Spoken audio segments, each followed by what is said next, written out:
Shalom. Shalom. Sudah kenal? Belum kenal, ya. Saya Ibu Enggawati Kusuma, mama dari Pak Lukas Kusuma dan Samuel Kusuma, Lili Kusuma, Lydia Kusuma dan Lili Kusuma. Puji Tuhan, saya bersyukur semua karena anugerah Tuhan. Saya bisa ada di New York, semua seizin Tuhan. Ya, tanpa terasa saya sudah masuk kepala 7, punya anak 4, mantu 4, cucu 10, buyut 3, saudara. Ini berkat Tuhan, berkat yang tidak terbilang. Orang benar, anak cucunya tidak akan meminta roti. Janjinya iya dan amin. Kalau tadi pagi saudara lihat Zoom tentang sekolah kehidupan, siapa yang ikuti Zoom sekolah kehidupan? Ya. Sekolah kehidupan, kita ini sudah dipilih sama Tuhan. Tapi orang yang dipilih sama Tuhan itu mau disempurnakan menjadi serupa, segambar dengan Yesus. Kita ini calon mempelai Kristus. Nah kalau kita calon mempelai Kristus, kita ini harus serupa, segambar dengan Allah. Mana mungkin dong kita ini jadi seperti Allah. Loh, ini janjinya. Kita disempurnakan menjadi serupa segambar dengan Allah. Karena kita diciptakan pada mulanya. Kita diciptakan serupa segambar dengan Allah.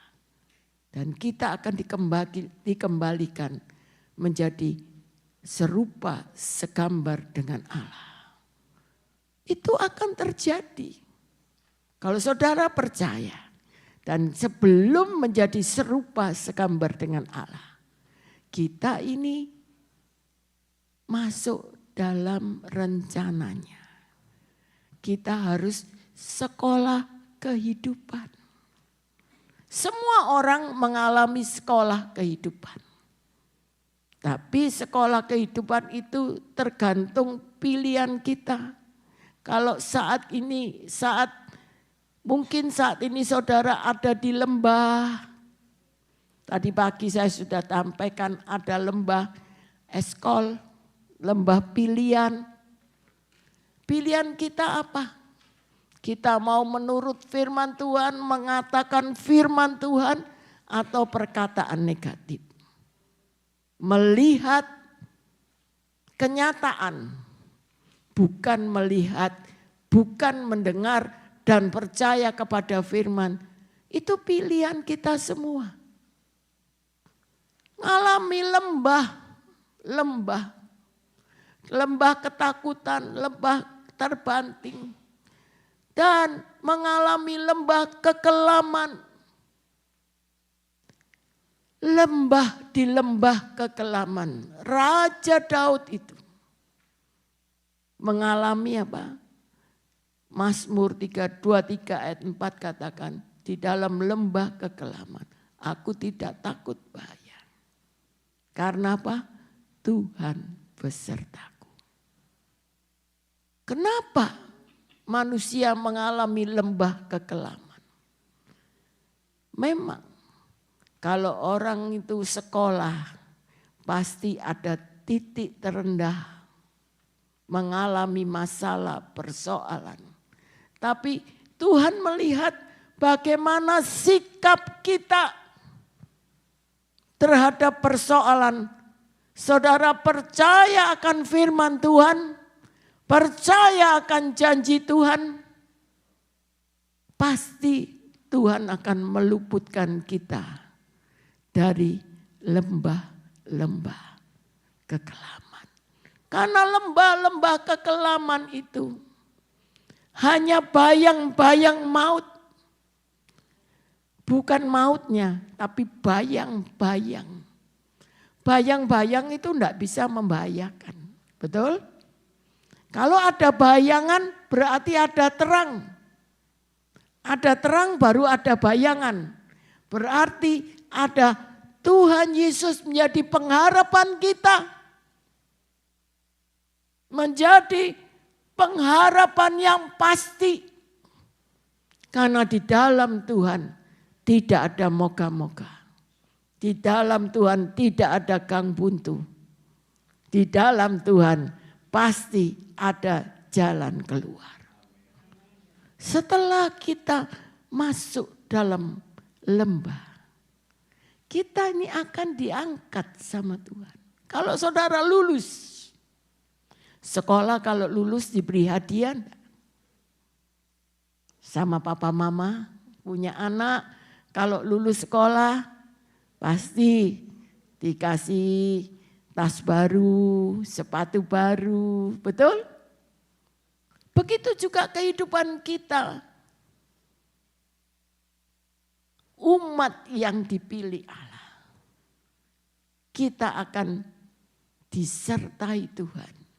Tuhan akan berjalan bersama kita. Judul hari ini, setelah kita melewati lembah, kita akan diangkat. Berjalan bersama Tuhan. Kita buka Keluaran 19. Keluaran 19 ayat yang keempat. Kita baca sama-sama ya. Keluaran 19 ayat 4 mengatakan, kamu sendiri telah melihat apa yang kulakukan kepada orang Mesir dan bagaimana aku telah mendukung kamu di atas sayap Raja Wali dan membawa kamu kepadaku. Kunya huruf besar berarti Tuhan mendukung kita di atas sayap Raja Wali, membawa kita kepada siapa? Kepada Tuhan. Dalam ejaan bahasa sehari-hari dikatakan Keluaran 19 ayat 4, kamu sudah melihat apa yang kulakukan terhadap orang Mesir. Dan bagaimana aku membawa kamu kepadaku di tempat ini dengan kuasa besar. Seperti burung Raja Wali membawa anak-anaknya di atas sayapnya. Tuhan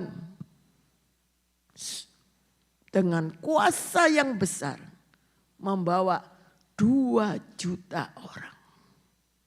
Bangsa Israel semalam-malaman menyeberangi Laut Tiberia. 2 juta. Bayangkan waktu orang Mesir dikejar dengan Firaun, pasukannya. Di depan ada laut. Sering kita kadang-kadang menghadapi masalah itu tidak ada pengharapan, betul? Depan laut, belakang dikejar. Tapi kalau Tuhan berjalan bersama kita, tidak ada jalan diberi jalan. Tuhan katakan cuma angkat tongkatmu Musa. Pukul laut itu dengan tongkat. Secara manusia mustahil, tapi terjadi.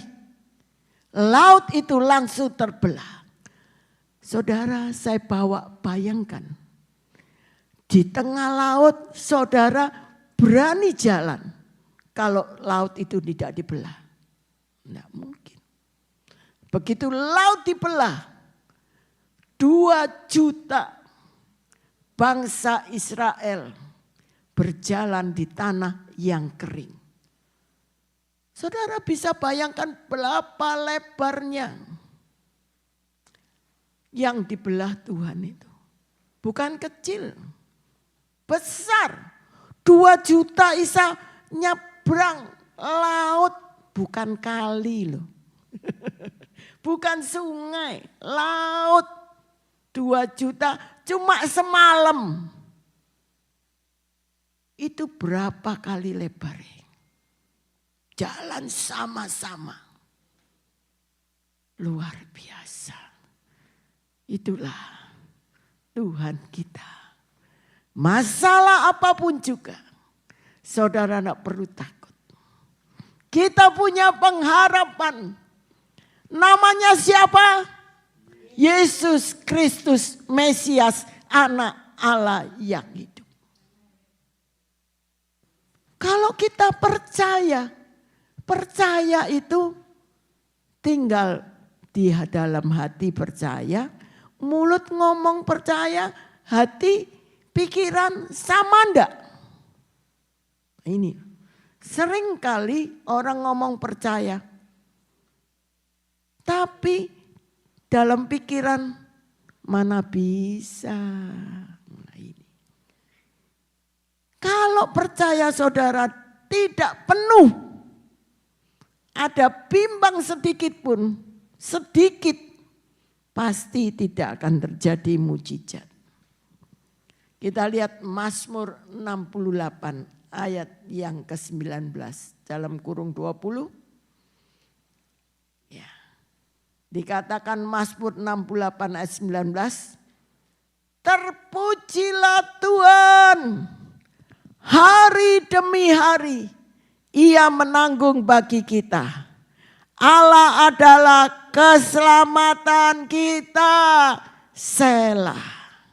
Saudara, artinya apa selah? Selah itu berhenti merenungkan firman yang sudah diucapkan. Terpujilah Tuhan hari demi hari. Ia itu Yesus menanggung bagi kita. Allah adalah keselamatan kita.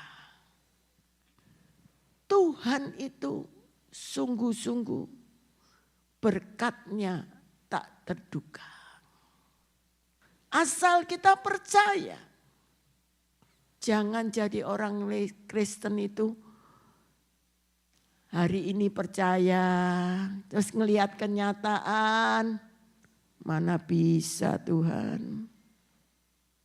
Percayanya mulai bimbang lagi. Besok percaya lagi, saudara tidak akan terima apa-apa. Sampai bertahun-tahun tidak menerima mujizat. Kalau percaya ya percaya saja. Titik. Amin. Kalau Tuhan berjalan bersama kita, Tuhan akan membawa kita terbang di atas sayap Raja Wali. Kenapa? Alasannya Tuhan membawa kita terbang tinggi. Kita keluar dari tanah Mesir. Alasan yang pertama, kita ini dibuka mata rohani kita. Untuk melihat janji Allah. Ya, orang yang dibuka mata rohaninya pasti akan mendengar firman Tuhan itu sungguh-sungguh. Menanggapi, memahami, mengerti firman Tuhan itu sungguh-sungguh. Kita lihat contoh yaitu Yusuf. Bagaimana Yusuf diberi mimpi pada saat dia bersama dengan saudara-saudaranya, bersama dengan ayah ibunya. Dia diberi mimpi sama Tuhan. Di dalam Kejadian 37 ayat 5 sampai yang ke-11. Kejadian 37 ayat 5 sampai 11 dikatakan, pada suatu kali bermimpilah Yusuf. Lalu mimpi itu diceritakan kepada saudara-saudaranya. Sebab itulah mereka lebih benci kepadanya. 6. Karena katanya kepada mereka, coba dengarkan mimpi yang kumimpikan ini. Nampak kita sedang di ladang, mengikat berkas-berkas gandum. Lalu bangkitlah berkasku dan tegak berdiri. Kemudian datanglah berkas-berkas kamu sekalian mengelilingi dan sujud menyembah kepada berkasku. 8. Lalu saudara-saudaranya berkata kepadanya, apakah engkau ingin menjadi raja atas kami? Apakah engkau ingin berkuasa atas kami? Jadi makin bencilah mereka kepadanya karena mimpinya dan karena perkataannya. Kalau saudara baca selanjutnya, dia juga memimpikan di ayat yang ke-9. Dan ia mimpi lagi, tidur lagi, mimpi lagi, ya. Mimpi yang lain, diceritakno lagi. Nah ini loh, banyak orang kalau dapat mimpi pasti dicerita. Bisa cerita karena apa? Mimpi kalau dari Tuhan itu ingat terus. Betul? Kalau mimpi kembangnya tidur beda. Kalau mimpi dari Tuhan itu ingat terus. Dikatakan kepada saudaranya, aku bermimpi pula. Nampak matahari, bulan dan 11 bintang sujud menyembah kepadaku. Setelah hal itu diceritakan kepada ayah dan saudaranya, maka ia ditegur oleh ayahnya. Mimpi apa mimpimu itu? Masakan aku dan ibumu serta saudaramu sujud menyembah kepadamu sampai ke tanah? 11. Maka iri hatilah saudara-saudara kepadanya. Tetapi ayahnya menyimpan hal itu dalam hatinya. Dibawa terbang tinggi, mendapat mimpi-mimpi, melihat visi Tuhan. Melihat kesempatan-kesempatan di balik kesempitan. Melihat dengan iman yang mustahil bisa terjadi mujizat. Kegagalan bisa diganti dengan keberhasilan, kemenangan, keselamatan bagi seluruh keluargamu. Kita diberi berkat menjadi terang, membawa orang-orang diselamatkan. Banyak orang tidak mengerti kalau dia tidak dibawa Tuhan. Berjalan dengan Tuhan. Saudara, saya tidak saksi sedikit. Memang orang katakan mimpi itu kembangnya tidur. Tapi firman Tuhan katakan di kitab Yoel dan Kisah pasal 2 dikatakan apa? Nanti akhir zaman orang-orang tuamu bermimpi, anak-anak muda bernubuat, anakmu laki, anak perempuanmu bernubuat. Betul? Itu mulai terjadi, saudara. Kalau kita percaya itu terjadi, itu sudah akhir zaman. Jangan meremehkan nubuat, tapi kita uji nubuat itu. Kalau nubuat itu dari Tuhan, pasti terjadi. Saya mimpi, saudara. Berapa tahun yang lalu sebelum Pak Henok dipanggil Tuhan, Pak Henok itu selalu katakan pesan, doakan pintu gerbang. Tapi kita ini orang Jombang, saya sendiri belum nangkep apa yang dimaksud pintu gerbang. Saya diberi mimpi, setelah itu saya diberi mimpi, setelah Pak Henok tidak ada kita diberi mimpi, saya diberi mimpi. Saya berjalan di satu jalan. Saya digandeng dengan, saya tahu itu malaikat. Waktu berjalan itu saya melewati ada kotoran-kotoran anjing. Tapi saya melewati. Tidak menginjak kotoran itu. Saudara tahu, di depan saya ada pintu gerbang. Pintu yang seperti film-filmnya itu pintu kayu yang tebal. Terus ada palangnya, ada sekrupnya, besar-besar itu ya. Suatu kerajaan, itu biasanya pintu kerajaan. Ya. Tapi di depan pintu itu ada anjingnya. Anjingnya tapi melihat saya, dia tidak bergerak. Cuma matanya yang lirik-lirik, dia tetap duduk gitu. Saudara bisa bayangkan, dalam mimpi itu saya tetap berjalan. Karena saya dipimpin, digandeng dengan seorang gadis yang rambutnya panjang, cantik. Saya tahu itu malaikat. Saya berjalan. Begitu di depan pintu gerbang itu terbuka. Setelah lewat 12 tahun, saya baru istilahnya orang katakan terbuka mata rohani saya.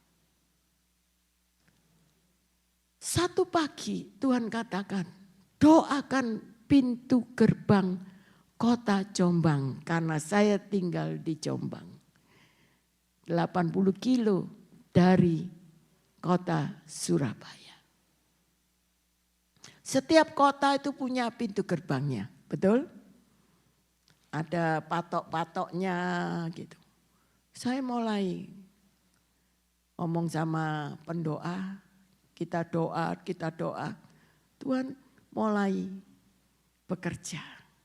Di mana pintu gerbang utara itu apa yang harus dipatahkan, selatan, timur, barat. Apa yang terjadi setelah kita lakukan dalam sehari itu? Saudara tahu, Tuhan ingatkan bayangan mimpi saya. Oh, ternyata ini yang dimaksud Pak Enok. Memang Pak Enok itu suka melihat alam roh. Dia selalu mengatakan hiduplah di alam roh. Kita harus belajar hidup di alam roh. Jangan hidup loh tetap di bumi, bukan melayang. Tapi kita hidup, cara berpikir kita harus pikiran bersama dengan Tuhan. Sehingga kita diberi visi. Mata rohani kita dibuka, diberi janji. Dan kalau diberi janji, kita percaya kita menerima janji itu. Kalau saudara tidak percaya, saudara tidak menerima janji. Dan yang kedua, kalau kita berjalan bersama Tuhan, kita diberi kemampuan melakukan perkara yang mustahil. Contohnya Daud. Daud itu diberi anugerah oleh Tuhan. Pada saat itu Daud cuma disuruh ayahnya mengirim roti dan keju pada kakaknya dan kepada kepala pasukan 1000. Daud ketemu Goliat dan Daud mengalahkan Goliat. Daud dalam sehari Tuhan bisa mengubah. Itu loh, kalau kita berjalan bersama Tuhan, Tuhan bisa memampukan semuanya. Dalam sehari, tadinya cuma nganter roti dan keju. Akhirnya Daud bisa mengalahkan Goliat. Karena apa? Karena Daud diberi kemampuan. Karena Tuhan menyertai Daud. Inilah dikatakan kepada Daud di dalam 2 Samuel pasal 7 ayat 8 dan 9. Dikatakan 2 Samuel 7 ayat 8 dan 9. Oleh sebab itu beginilah aku katakan kepada hambaku Daud. Beginilah firman Tuhan semesta alam. Akulah Tuhanlah yang mengambil engkau dari padang ketika menggiring kambing domba untuk menjadi raja atas umatku Israel. Aku telah menyertai engkau di segala tempat yang kujalani dan telah melenyapkan segala musuhmu di depanmu. Aku membuat besar namamu seperti nama orang-orang besar yang ada di bumi. Ayat 12, kita lompat ayat 12. Apabila umurmu sudah genap dan engkau telah mendapat perhentian bersama-sama dengan nenek moyangmu, maka aku akan membangkitkan keturunanmu yang kemudian, anak kandungmu, dan aku akan mengokohkan kerajaan. Daud cuma nurut sama orang tuanya. Ya, mengantar roti dan keju. Tuhan bisa mengubah. Sehari itu diubah. Pekerjaannya tidak mengembalakan domba lagi. 2-3 ekor tadi. Tapi dia tinggal di istana raja. Wih, diberi kemampuan. Bahkan ada janji Tuhan. Tuhan akan memberikan perhentian sampai keturunannya, anak kandungnya akan mengokohkan kerajaannya. Ini loh hati Daud. Waktu dia berjalan bersama Tuhan. Ayat 18. Lalu masuklah Raja Daud ke dalam.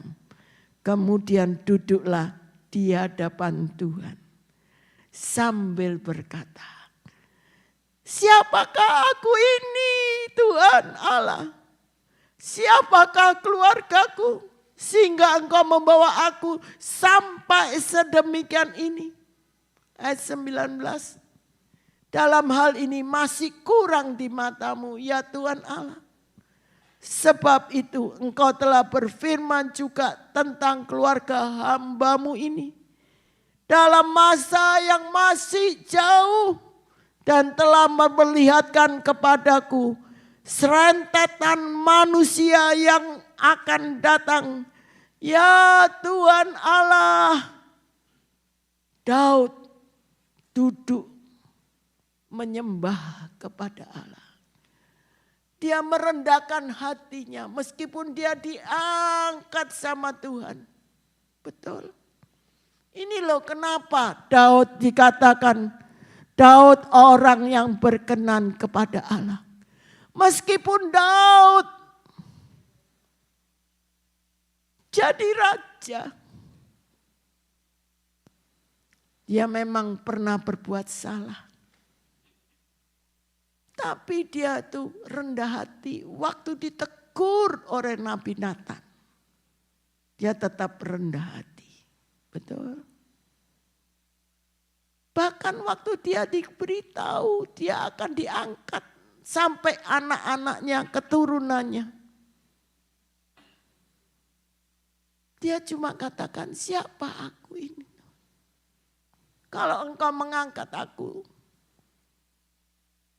Ya ini karena kemurahan-Mu. Karena kasih-Mu Tuhan. Padahal masih jauh.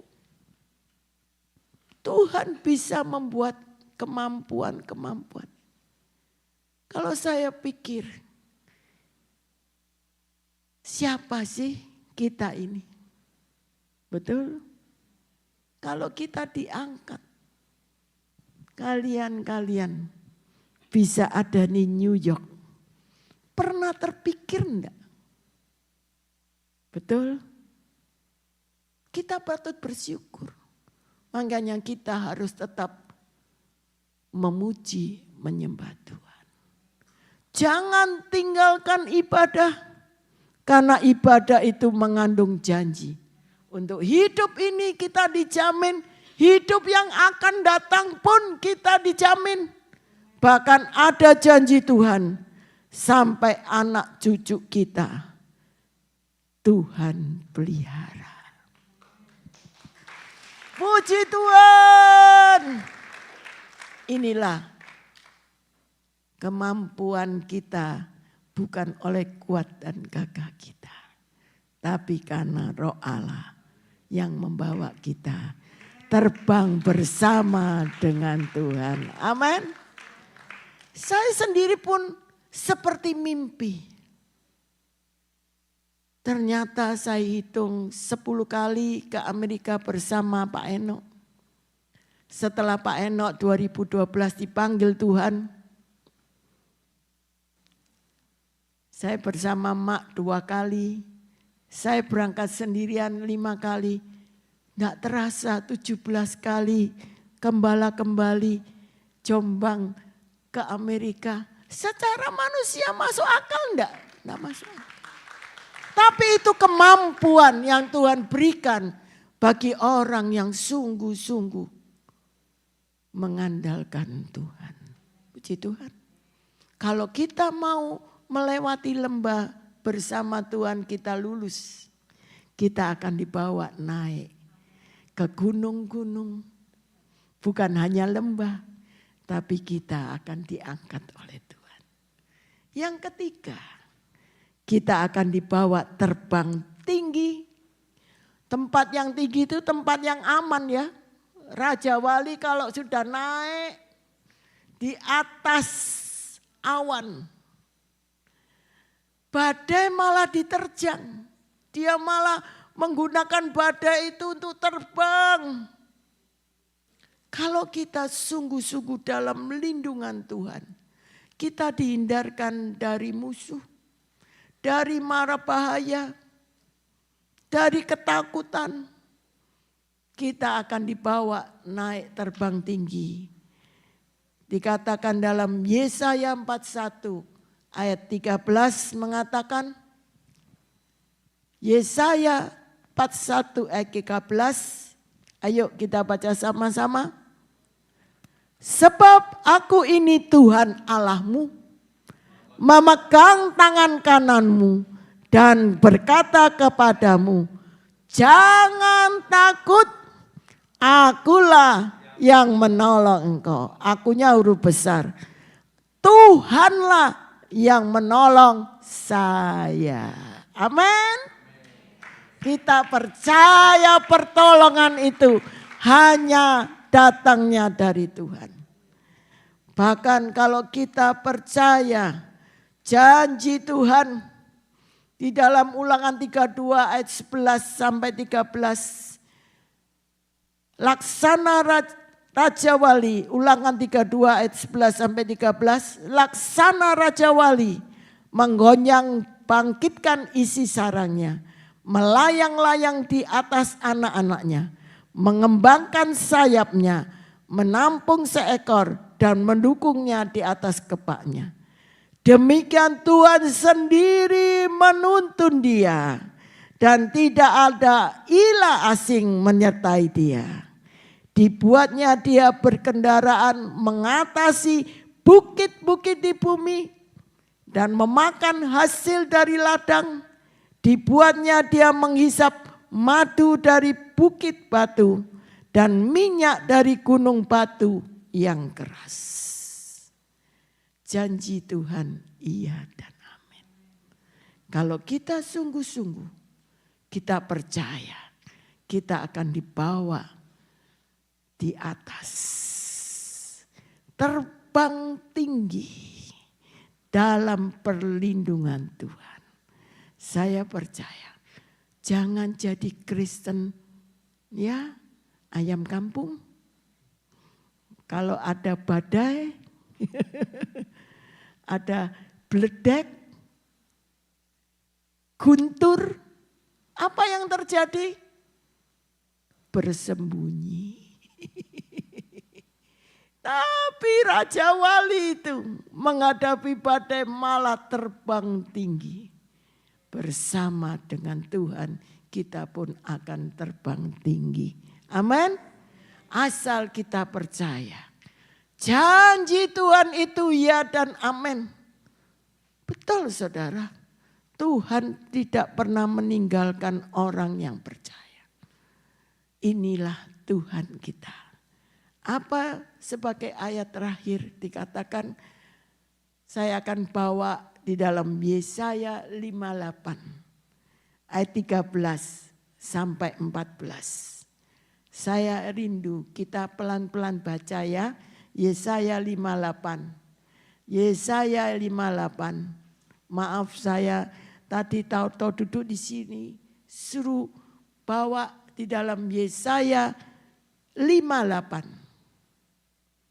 Ayat 13 sampai 14. Yesaya 58. Ya, dikatakan apabila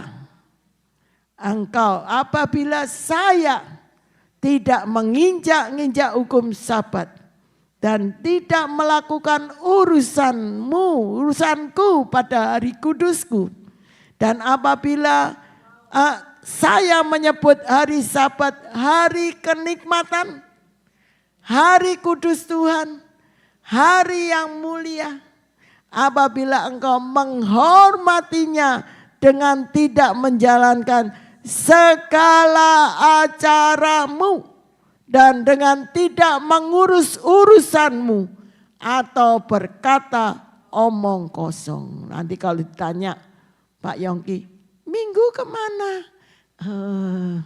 Macam-macam alasannya. Nggak ibadah. Ya ini loh, kita nggak ngomong kosong. Tetap menghormati hari Sabat. Hari Minggu, harinya Tuhan. Sampai katakan hari kenikmatan. Loh, kita bersekutu dengan Tuhan ini hari kenikmatan saudara. Apa janji Tuhan? Ayat 14. Maka saya akan bersenang-senang karena Tuhan.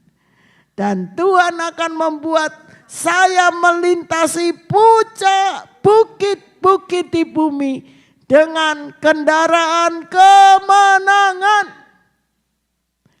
Tuhan akan memberi makan engkau dari milik pusaka Yakub, bapak leluhurmu, sebab mulut Tuhanlah yang mengatakannya. Bukan Pak Yongki yang mengatakan, yang ngasih makan. Tapi Tuhan yang kasih kita makan. Seumur hidup kita diberi milik pusaka. Dibeli warisan sama Tuhan. Ini janji. Dan janji itu bisa kita raih. Kalau kita sungguh-sungguh beribadah kepada. Karena ibadah itu mengandung janji.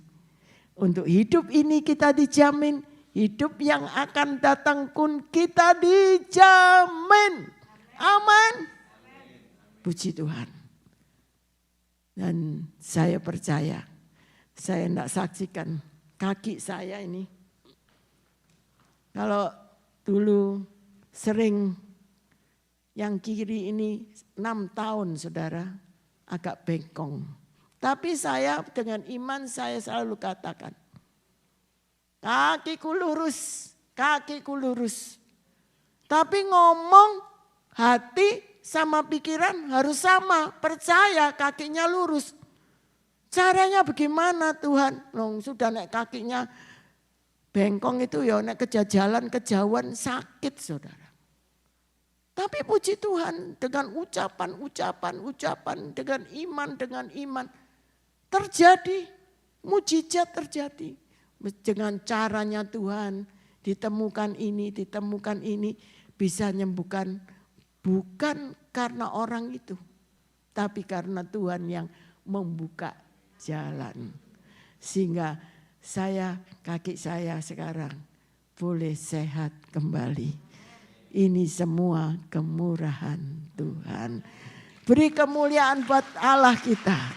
Sebab itu jangan bimbang. Karena orang bimbang tidak menerima sesuatu. Kita harus percaya. Yesus satu-satunya pembuat mujizat. Yang tidak ada menjadi ada. Amin. Mari kita masuk dalam lagu ya. Saya minta musik nyanyi tadi. Yang membelah laut, yang teduhkan badai, yang mustahil pun terjadi karena kuasa-Mu yang pegang hidupku, ya buka jalan bagiku. Kau pembuat mujizat sejati. Di dalam kelemahanku sempurna kuasa-Mu. Hebatnya tantanganku, lebih hebat Tuhanku. Ku berserah kepadamu.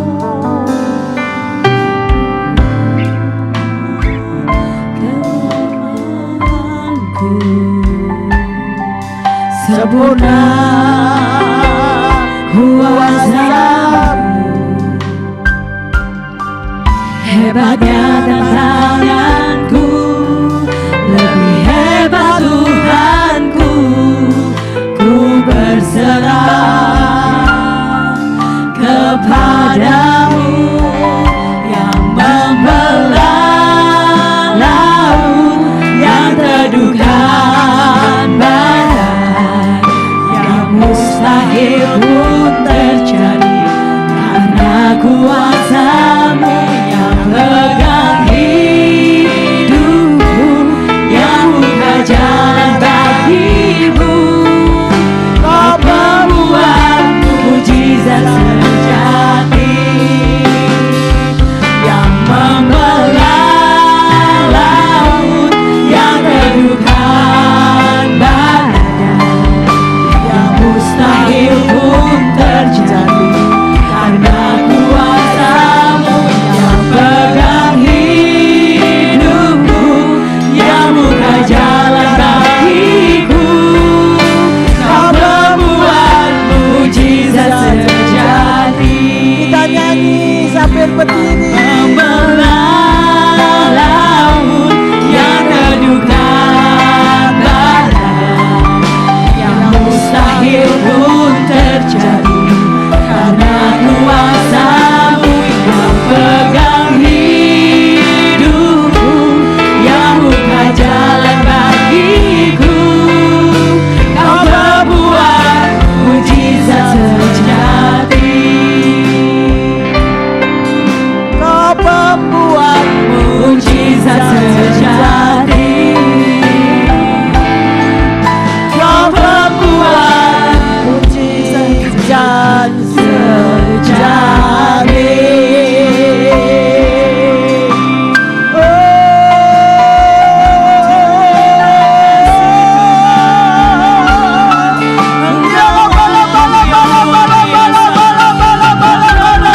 Mujizat sejati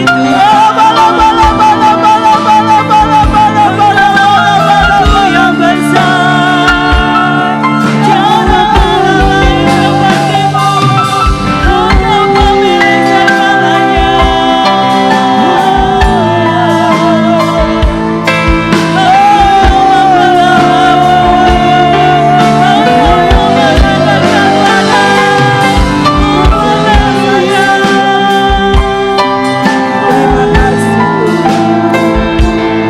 Terima kasih Bapak. Terima kasih. Kau pembuat mujizat. Kau pembuat mujizat. Hamba selesai menyampaikan firman. Kau lanjutkan firman-Mu. Roh Kudus, bekerja dalam hati kami masing-masing. Kami tetap percaya Tuhan membawa kami masuk dalam sekolah kehidupan. Di saat di masal di lembah-lembah, Tuhan akan membawa kami melewati juga gunung-gunung, bahkan melintasi gunung-gunung. Tuhan akan berjalan bersama kami. Kami akan dibukakan mata rohani kami, melihat visi Allah, diberi kemampuan untuk terbang bersama dengan Tuhan. Tuhan yang membawa kami terbang lebih tinggi. Tapi kami tetap rendah hati seperti Daud, dijamin masa depannya. Anak cucunya ada jaminan yang pasti.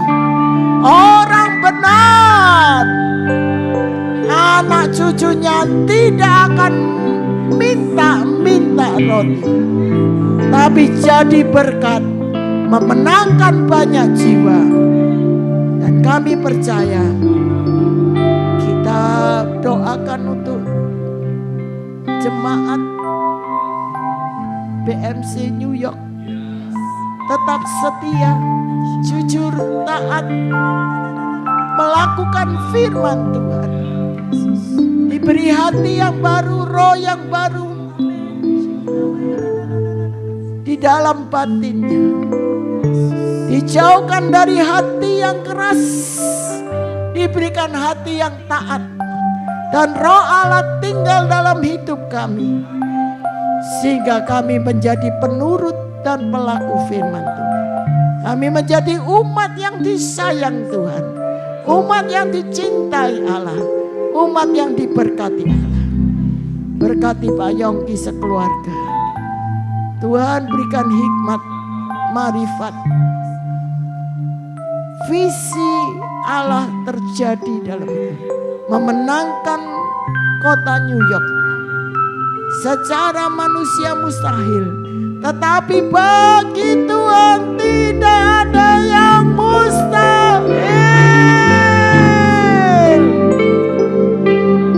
Semua bangsa-bangsa diselamatkan karena Tuhan menyertai Pak Yongki, Tuhan menyertai jemaat BMC New York, dibuat berhasil, dibuat beruntung, menikmati berkat Tuhan.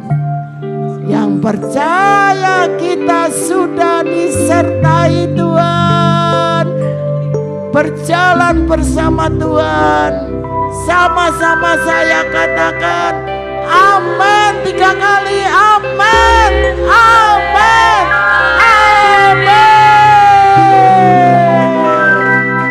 Tuhan memberkati.